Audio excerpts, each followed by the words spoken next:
just wish I could have closed my ears, closed my eyes, put my head under the covers, and wish that it was just all a bad dream. I'll never be able to live again in the illusion of safety. I live in a universe so vast, I don't even have a clue what's out there.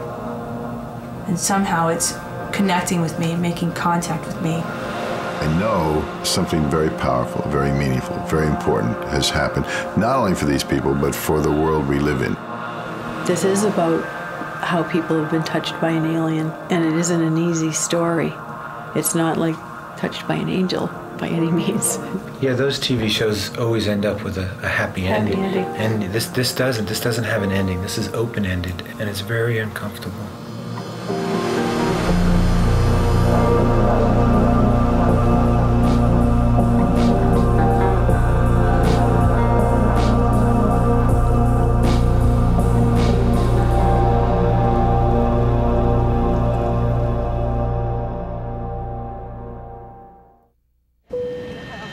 Welcome to Heathrow Airport, London.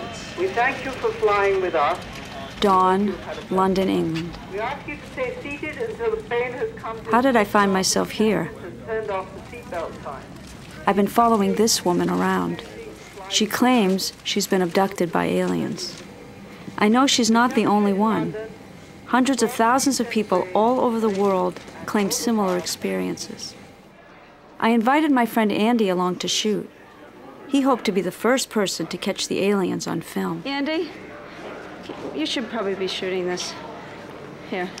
But me, I never even thought about aliens. I certainly didn't believe in them. It all started a few years ago. John Mack, a Harvard psychiatrist and leading researcher in alien abduction, invited me to a dinner where a few of these so-called abductees were speaking. I was skeptical, but I'm not one to turn down a free meal. This woman was one of the presenters. Her story moved me. I didn't think I could figure out the origin of these bizarre stories, nor did I think I could prove or disprove the existence of aliens. Rather, I was driven to explore the human drama. Who are these people? What has happened to them? And why does this distinguished Harvard professor believe them?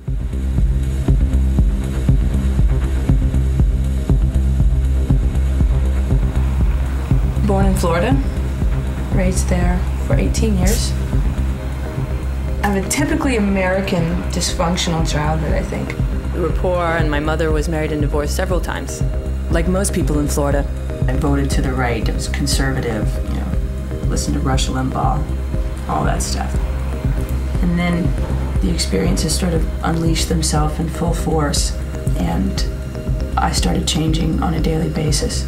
From one day to the next, I just was not the person that I had been the day before. I'll tell you about an experience that I don't think I have told you, that I don't tell many people, because this, I think, is actually my first experience.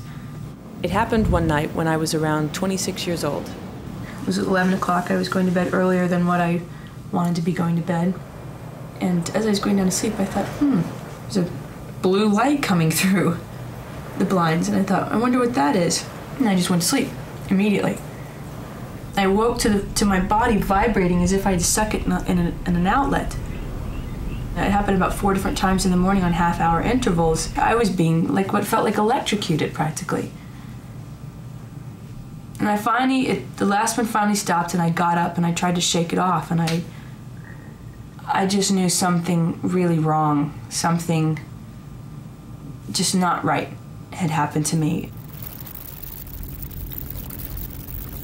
6 months into my experiences that included all sorts of really weird things, channeling, out-of-body experiences, just was going berserk. What in the hell is happening to me? And I just sort of sent this cry out to the universe, to whomever is responsible for this, whatever is going on, am I having a psychotic break? Is this a hallucination?